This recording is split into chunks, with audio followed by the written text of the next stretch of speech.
The bustling sound of clinking silverware and soft chatter filled the luxurious dining room of the Sterling Rose, the most exclusive restaurant in the city.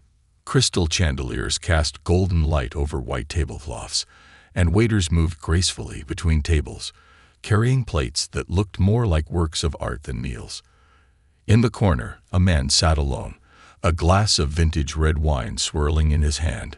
William Carter, one of the richest men in the country, exuded power and control in his tailored suit, but his sharp eyes hinted at a man weighed down by thoughts far from the grandeur of his surroundings. William glanced at his watch. He wasn't used to dining alone, but his wife, Sophia, had insisted she wasn't feeling well tonight. Their marriage had been rocky lately, and though he didn't say it out loud, her excuses no longer surprised him. He sighed and took a sip of his wine, trying to shake off the nagging feeling that something was amiss. Meanwhile, just outside the restaurant, a boy huddled in the shadows, watching through the frosted glass. Eli, barely 14 years old, was accustomed to the sting of cold nights and the growl of his empty stomach. He had no business being near a place like this, but the warmth radiating from the kitchen vents had lured him close. Tonight wasn't just about surviving the cold, it was about finding something to eat. A warm plate or even leftovers could mean everything to him. Creeping closer to the kitchen door, Eli pressed his ear against it, hearing the muffled voices of staff. He was just about to move on when something caught his attention. Two men were speaking in hushed tones, and their words sent a chill down his spine. "Did you bring it?" one man asked. "Of course," the other replied, his voice low and tense. "Slip it into his dish right before serving. This needs to look like an accident." Eli froze. His heart began to pound as he peeked through the crack in the door. A man in a chef's uniform stood with another figure dressed in black, who handed him a small vial filled with a clear liquid. Eli didn't know much about the world of the rich, but he knew enough to recognize trouble. Poison. Someone was planning to harm a guest, and judging by their secrecy, it wasn't an ordinary spat between kitchen staff. He considered running away. This wasn't his problem, and who would believe a homeless kid with dirt-streaked clothes and scuffed shoes? But then he thought about the man they were targeting. Whoever he was, he didn't deserve to die, and Eli couldn't live with the guilt if he turned a blind eye. Summoning every ounce of courage, Eli slipped into the restaurant through the service entrance. His presence went unnoticed as he darted between tables, careful not to draw attention. The staff were too busy with their work, and the diners were lost in their meals and conversations. Eli's eyes scanned the room until he spotted the man sitting alone at the corner table, the same man whose meal was being prepared with deadly precision.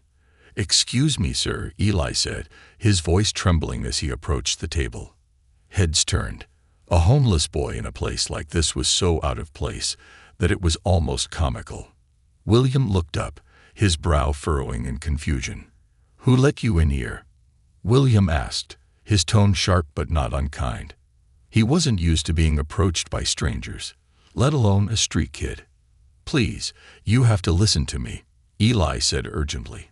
"Don't eat your food. It's poisoned." William blinked, leaning back in his chair. For a moment, he thought this was some kind of bizarre prank. But the desperation in the boy's eyes made him pause.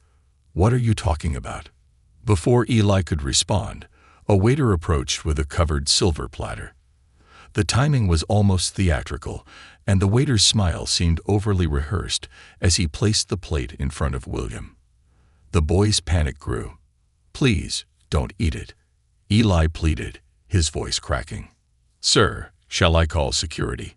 the waiter asked, his polite tone masking irritation. "No," William said, holding up a hand. He wasn't sure why he was entertaining the boy's outburst, but something about the situation felt off. He turned back to Eli. "What makes you think my food is poisoned?"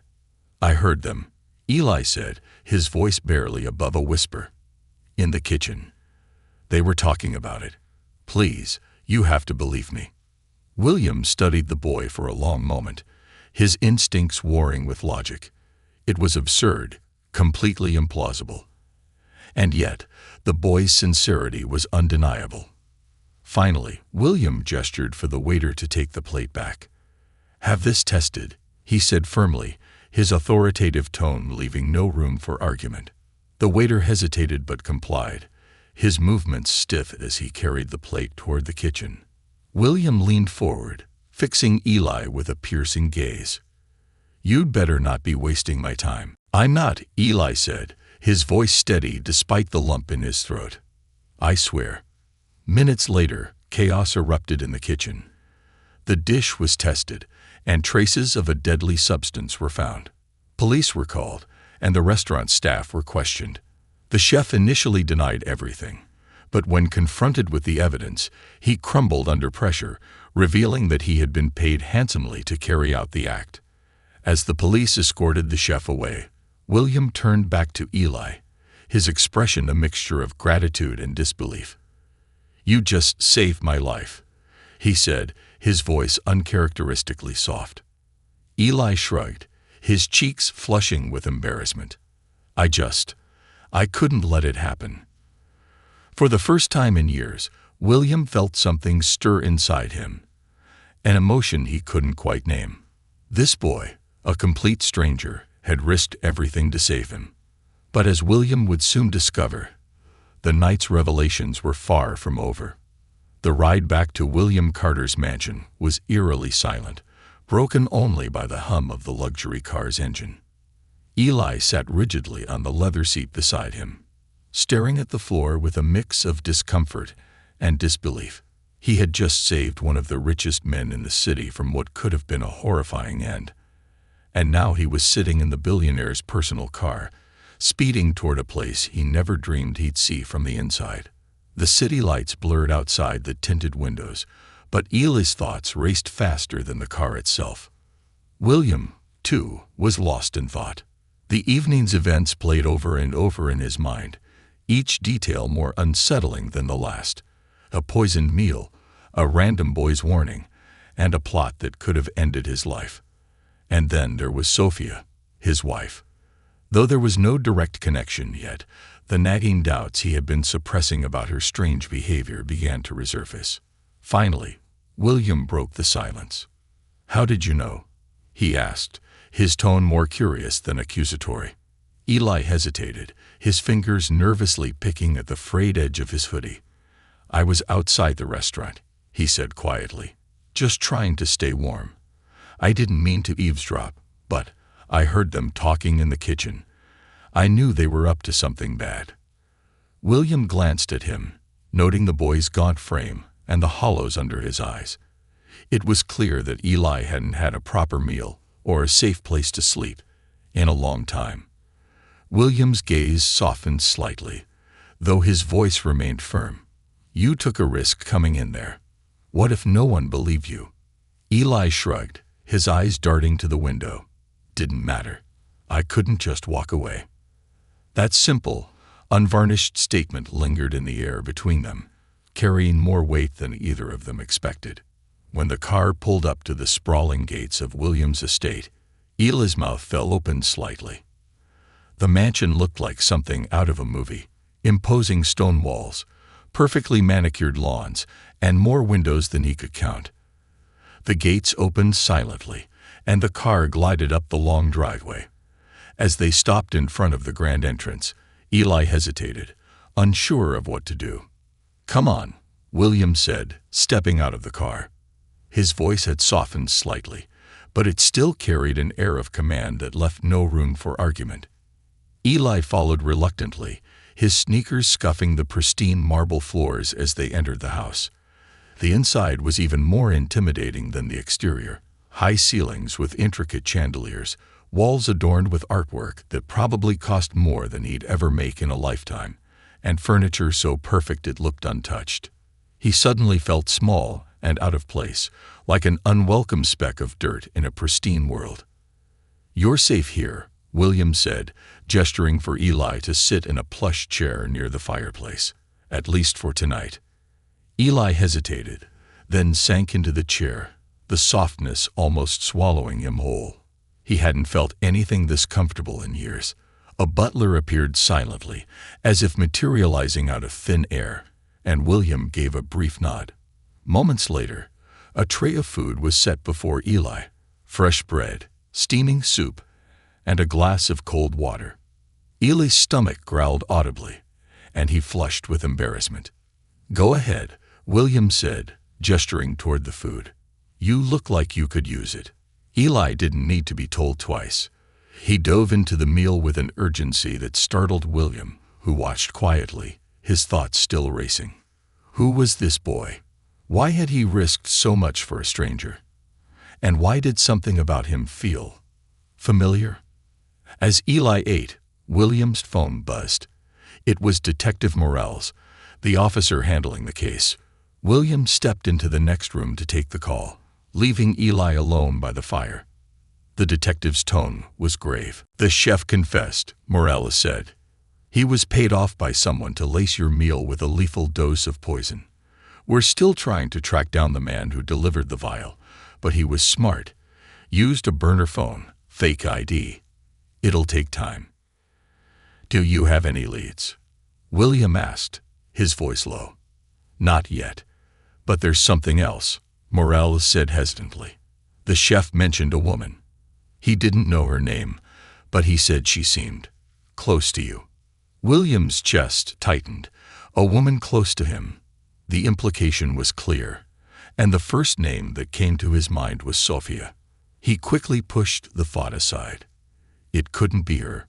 She might be distant, even cold at times, but she wasn't capable of something like this. Was she? As William ended the call, he turned back toward the living room. Eli was staring at a framed photo on the mantel. William and Sophia, smiling on the steps of their summer home. The boy's expression had shifted, his brow furrowed as if trying to piece something together. "You know her?" William asked, his voice cutting through the quiet. Eli jumped, nearly spilling the glass of water in his hand. I think I've seen her before," he admitted, his voice barely audible. William's stomach sank. "Where?" Eli hesitated, his eyes darting to the floor. "It was a couple of weeks ago," he said finally. "I was sleeping behind this old warehouse downtown. She was there, with some guy. I didn't think much of it, but they looked like they were arguing. I remember her face because it was so." He trailed off, searching for the right word. "Angry." William's mind raced. Sophia had told him she was visiting her sister out of town that week. If Eli was telling the truth, she had lied to him. And the implications of that lie were growing more sinister by the minute. He felt a surge of anger, not at Eli, but at the situation spiraling out of his control. He needed answers, and he needed them now. But first, he had to decide what to do with the boy who had walked into his life and turned it upside down. "Get some rest," William said, his voice tight. "We'll talk more in the morning." Eli nodded, his exhaustion finally catching up with him. As the butler led him to a guest room, William stared at the photo on the mantel, his jaw clenched. The cracks in his life, once hidden beneath layers of wealth and power, were beginning to show. And the boy he had barely known for a few hours might just hold the key to unraveling the truth, or to his ultimate downfall. The morning light filtered through the tall windows of William's mansion, illuminating the intricate details of the luxurious interior. Eli woke up in a bed so soft it felt like sleeping on a cloud, a stark contrast to the hard, cold streets he was used to. For a brief moment, he thought it had all been a dream. But the events of the previous night came rushing back, and with them, a sinking feeling in his stomach. He wasn't sure why he had agreed to stay, but he had nowhere else to go, and part of him felt safer here than anywhere else. Downstairs, William was already in his study, pacing back and forth as he made calls. He wasn't the type to let problems fester, and this particular problem had wormed its way into his life in the most unexpected way. The chef's confession, the mysterious vial, and now Eli's claim about seeing Sophia with another man. It all pointed to a tangled web he needed to unravel. He had arranged for a private investigator to dig deeper, but the uncertainty gnawed at him. Could Sophia truly be involved? Or was it all some wild coincidence? Eli wandered into the kitchen, drawn by the smell of fresh coffee and the faint sound of the staff moving about. A housekeeper greeted him warmly, offering him a plate of pancakes that he accepted shyly. As he ate, he couldn't help but glance around, marveling at the sheer size of the kitchen. It was larger than most apartments he had seen. Everything gleamed: polished stainless steel, marble countertops, and neatly organized rows of expensive cookware. It was a world so far removed from his own that it felt surreal. William entered the room, his presence commanding even in his casual attire. "Good morning," he said, his voice neutral but not unkind. "Morning," Eli mumbled, his mouth full of pancake. William sat across from him, studying the boy. There was something about Eli, something resilient yet vulnerable, that intrigued him. He wasn't sure if it was pity or genuine admiration, but he felt an odd sense of responsibility for him. "I need you to tell me everything you remember about that night at the warehouse," William said, cutting straight to the point. Eli put his fork down, his appetite waning. "I didn't see much," he said. "It was dark, and I wasn't trying to get noticed. But I remember her face. She was arguing with this guy, and he kept pointing at some papers in his hand. It looked serious." "Could you hear what they were saying?" William pressed. Eli shook his head. "Not really. Just bits and pieces. She said something about it's too risky, and he'll find out. I didn't stick around to hear the rest." William's jaw tightened. He had always prided himself on his ability to read people, to know who to trust and who to keep at arm's length. But the idea that his wife, the woman he had built a life with, could be hiding something this big shook him to his core. He needed proof, and he needed it fast. Just then, William's phone buzzed. It was a message from his investigator, Carter Reynolds. "Need to meet. Found something important." "Stay here," William said abruptly, standing up. "I'll be back soon." "Wait," Eli said, his voice hesitant. What if she knows I'm here? What if she tries to?" He stopped himself, not wanting to finish the thought. "She doesn't know," William assured him, though he wasn't entirely convinced himself. "You'll be safe." Eli nodded reluctantly, but as William left, a sense of unease settled over him. He didn't trust the calm. He had lived on the streets long enough to know that quiet moments were often the most dangerous. William met Carter at a small, discreet cafe on the edge of town. The investigator was a wiry man with sharp eyes that missed nothing. He slid a folder across the table to William without a word. William opened it, his hand steady despite the turmoil inside him. Inside were photos, grainy but clear enough to recognize Sophia. She was sitting in a dimly lit restaurant with the man from the CCTV footage, the one who had given the chef the vial. The timestamps indicated the meeting happened just days before the poisoning attempt. "There's more," Carter said, pulling out another set of documents. "The man she was with is Victor Marquez. He's not just some random thug. He's a known fixer for your business rival, Martin Hale. If Marquez was involved, it's almost certain Hale orchestrated the attempt on your life." William's mind raced. Martin Hale had been a thorn in his side for years, a ruthless competitor who had never hesitated to play dirty. But what he couldn't fathom was why Sophia would be involved with someone like Marquez. Was she a pawn in Hale's game, or was there something darker at play? "Is there any proof she knew about the poisoning?" William asked, his voice tight. "Not yet," Carter admitted, "but the timing and her association with Marquez are damning. I'm still digging." William leaned back in his chair, his thoughts a chaotic swirl. He needed to confront Sophia, but he couldn't afford to act rashly, not until he had all the pieces of the puzzle. Back at the mansion, Eli wandered the halls aimlessly, feeling out of place. He found himself in a room filled with books, floor-to-ceiling shelves lined with titles he couldn't even pronounce.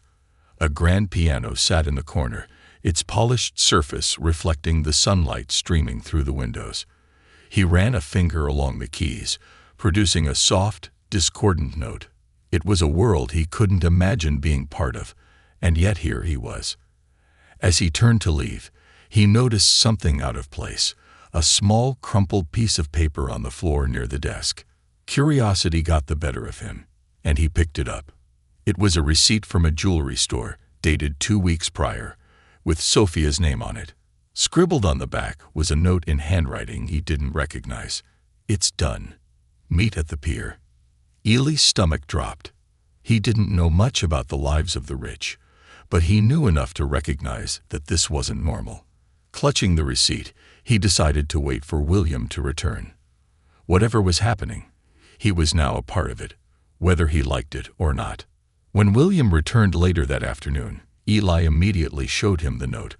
William's face darkened as he read it, the implications hitting him like a freight train. The pier. It was a place he hadn't thought about in years, a secluded spot where he and Sophia used to escape the chaos of their lives. If this note was genuine, it meant she had been there recently, possibly with Marcus. William made a decision. "We're going to the pier," he said, his voice firm. "We?" Ely asked, surprised. "You've already seen too much," William said. "And honestly, I might need your eyes on this." Ely hesitated but nodded. He had nowhere else to go, and a small part of him felt compelled to see this through. Together, they set out, unaware that the truth waiting for them at the pier would change both their lives forever. The pier stretched out into the dark, choppy waters, its wooden planks weathered and creaking with every gust of wind. It was a secluded spot on the outskirts of the city, far from prying eyes. William's car pulled up to the deserted parking lot, its headlights cutting through the misty air. He turned off the engine and glanced at Ely, who was sitting rigidly in the passenger seat, his fingers gripping the edge of the seat like he might bolt at any moment. "You don't have to come," William said, his voice quieter than usual. "This isn't your fight." Ely hesitated, then shook his head. "I'm already in it. Might as well see how it ends." William gave a slight nod, appreciating the boy's courage despite the fear written all over his face. Together, they stepped out of the car and began walking toward the pier. The only sounds were the waves lapping against the posts and the distant cry of a seagull. The air smelled of salt and decay, and a thick fog hung low, adding an eerie weight to the scene. As they reached the end of the pier, William's heart pounded in his chest.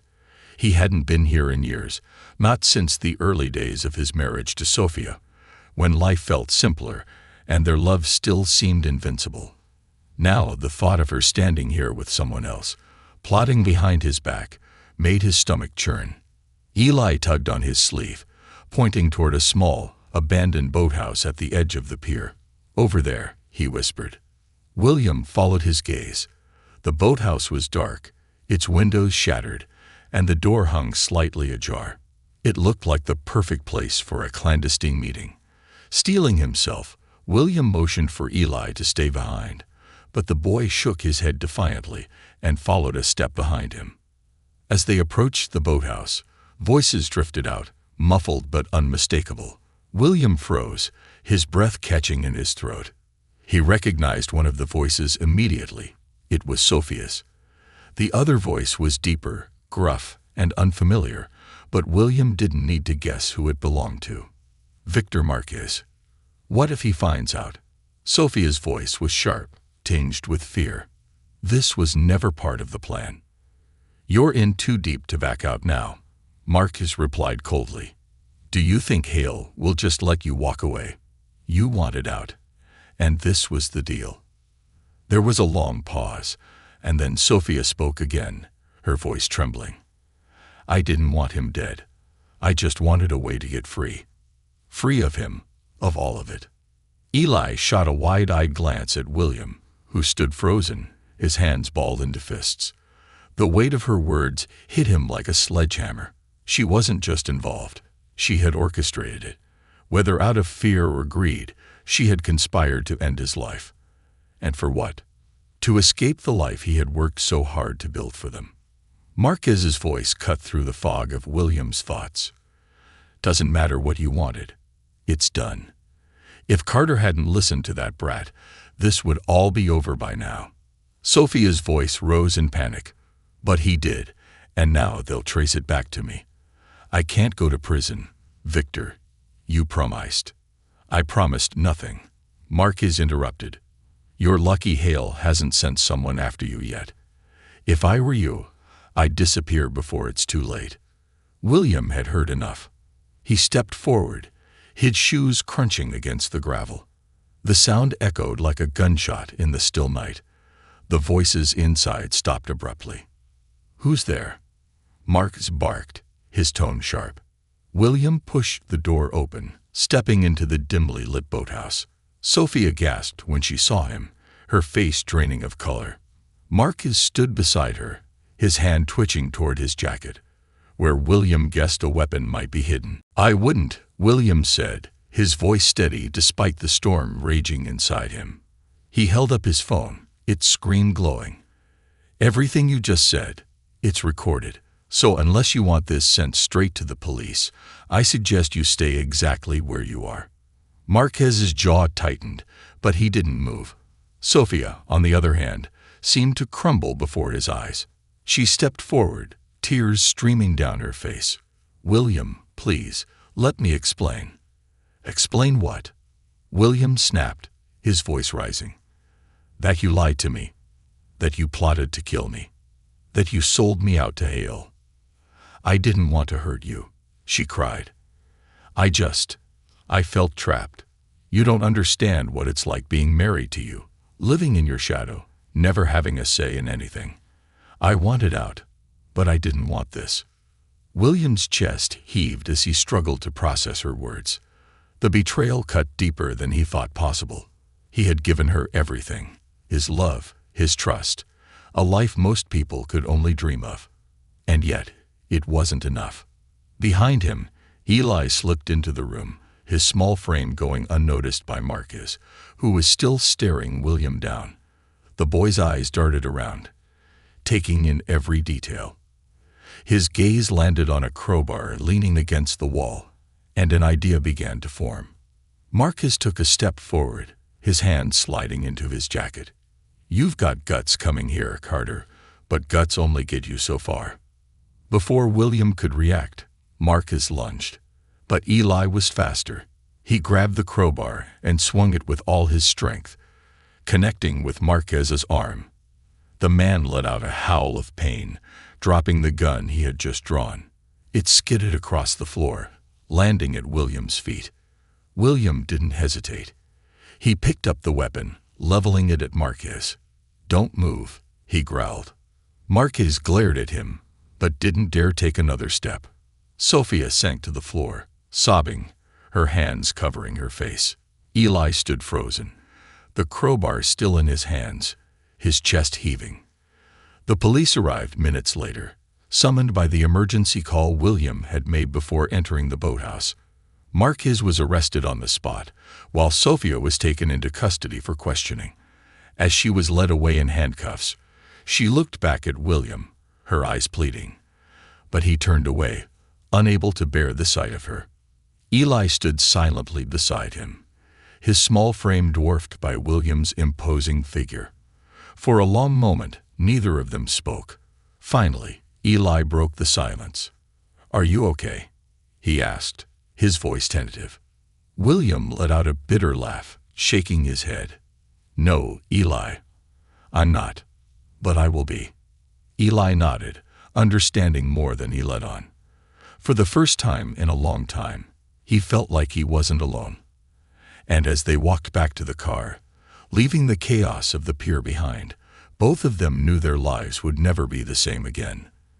The days following the confrontation at the pier were a blur of police statements, media frenzy, and a whirlwind of emotions that William Carter could barely keep up with. His once tightly controlled life had been shattered in a matter of hours, and now he was left to pick up the pieces. The revelation of Sophia's betrayal spread like wildfire, splashed across headlines that turned her into a villain and William into a tragic figure. Inside his mansion, however, the atmosphere was far from victorious. The grand halls felt emptier than ever, and every corner seemed to echo with memories of a life he no longer recognized. Sophia was gone, now in police custody, and the house that once felt like a fortress now felt like a hollow shell. William spent hours in his study, poring over legal documents and police reports, trying to make sense of the tangled web of lies and deceit that had unraveled around him. Eli, on the other hand, found himself thrust into a world he could never have imagined. The boy who had spent years invisible on the streets was now being hailed as a hero. News outlets wanted interviews, strangers stopped to thank him, and social workers reached out with offers of help. But Eli wasn't sure how to process any of it. He spent most of his time quietly observing from the edges of the mansion, unsure of his place in William's world. One evening, as the sun dipped below the horizon and bathed the estate in golden light, William found Eli sitting on the back steps of the mansion, staring out at the vast, manicured lawn. The boy had a faraway look in his eyes, the kind that William recognized all too well, the look of someone wrestling with demons they couldn't yet name. "Mind if I join you?" William asked, his voice breaking the silence. Eli shrugged but didn't look up. William sat down beside him, the two of them staring out at the fading light in companionable silence. For a long time, neither of them spoke. Finally, Eli broke the silence. "Why didn't you turn her in earlier?" he asked, his voice barely above a whisper. "You knew something was wrong. You had to." William exhaled slowly, his gaze fixed on the horizon. "Because I loved her," he said simply. "Or at least I thought I did. Love makes you blind to things you don't want to see." Eli mulled over his words, his brows furrowed. "But she didn't love you back." The bluntness of the statement hit William like a punch to the gut. But he didn't flinch. Instead, he nodded slowly. "No, she didn't. Not in the way I thought she did." Eli shifted uncomfortably, his fingers picking at the hem of his worn hoodie. "I don't get it. You're rich, powerful. You could have anything you want. Why would someone like her do this to you?" The days following the confrontation at the pier were a blur of police statements, media frenzy, and a whirlwind of emotions that William Carter could barely keep up with. His once tightly controlled life had been shattered in a matter of hours, and now he was left to pick up the pieces. The revelation of Sophia's betrayal spread like wildfire, splashed across headlines that turned her into a villain and William into a tragic figure. Inside his mansion, however, the atmosphere was far from victorious. The grand halls felt emptier than ever, and every corner seemed to echo with memories of a life he no longer recognized. Sophia was gone, now in police custody, and the house that once felt like a fortress now felt like a hollow shell. William spent hours in his study, poring over legal documents and police reports, trying to make sense of the tangled web of lies and deceit that had unraveled around him. Eli, on the other hand, found himself thrust into a world he could never have imagined. The boy who had spent years invisible on the streets was now being hailed as a hero. News outlets wanted interviews, strangers stopped to thank him, and social workers reached out with offers of help. But Eli wasn't sure how to process any of it. He spent most of his time quietly observing from the edges of the mansion, unsure of his place in William's world. One evening, as the sun dipped below the horizon and bathed the estate in golden light, William found Eli sitting on the back steps of the mansion, staring out at the vast, manicured lawn. The boy had a faraway look in his eyes, the kind that William recognized all too well, the look of someone wrestling with demons they couldn't yet name. "Mind if I join you?" William asked, his voice breaking the silence. Eli shrugged but didn't look up. William sat down beside him, the two of them staring out at the fading light in companionable silence. For a long time, neither of them spoke. Finally, Eli broke the silence. "Why didn't you turn her in earlier?" he asked, his voice barely above a whisper. "You knew something was wrong. You had to." William exhaled slowly, his gaze fixed on the horizon. "Because I loved her," he said simply. "Or at least I thought I did. Love makes you blind to things you don't want to see." Eli mulled over his words, his brows furrowed. But she didn't love you back. The bluntness of the statement hit William like a punch to the gut, but he didn't flinch. Instead, he nodded slowly. No, she didn't. Not in the way I thought she did. Eli shifted uncomfortably, his fingers picking at the hem of his worn hoodie. I don't get it. You're rich, powerful. You could have anything you want. Why would someone like her do this to you? William smiled bitterly. Money and power don't buy loyalty, Eli. They don't buy love. People always want more, no matter how much they have. And when they can't get it, they make decisions that hurt everyone around them. The boy fell silent again, his mind churning with thoughts he couldn't quite articulate. William studied him for a moment, noting the way his shoulders slumped and his eyes darted away, as if he were trying to disappear. You've been through a lot, William said gently. More than any kid your age should have to. Eli shrugged. I'm used to it. You shouldn't have to be, William said firmly. What you did for me, for a stranger, took courage. And I can't let you go back to the streets after everything you've been through. Eli's eyes widened, and he turned to look at William for the first time. What are you saying? I'm saying you have a choice, William said. I can help you get off the streets. Give you a place to stay, an education, a shot at a better life. But it's up to you. Eli stared at him, his emotions warring on his face. He wanted to believe it, but years of disappointment and broken promises had taught him to be cautious. Why would you do that? What do you want from me? William shook his head. I don't want anything from you. This isn't about paying me back. It's about giving you a chance, something I wish someone had done for me when I was your age. Months passed, and life for both William and Eli began to settle into a rhythm neither of them had expected. For William, the mansion that once echoed with silence now hummed with a quiet, steady energy. Eli was no longer the wary, skittish boy who had appeared in his life that fateful night. He was still cautious, still guarded in some ways, but there was a spark in him now, a sense of purpose and a flicker of hope that hadn't been there before. Eli had started school at a private academy, a stark contrast to the world he'd known. At first, he felt like an outsider, surrounded by kids who had never known hunger or fear. But his quick wit and sharp mind quickly earned him respect, even admiration, from his peers. Teachers marveled at his ability to pick up concepts at lightning speed, and it wasn't long before he became a standout student.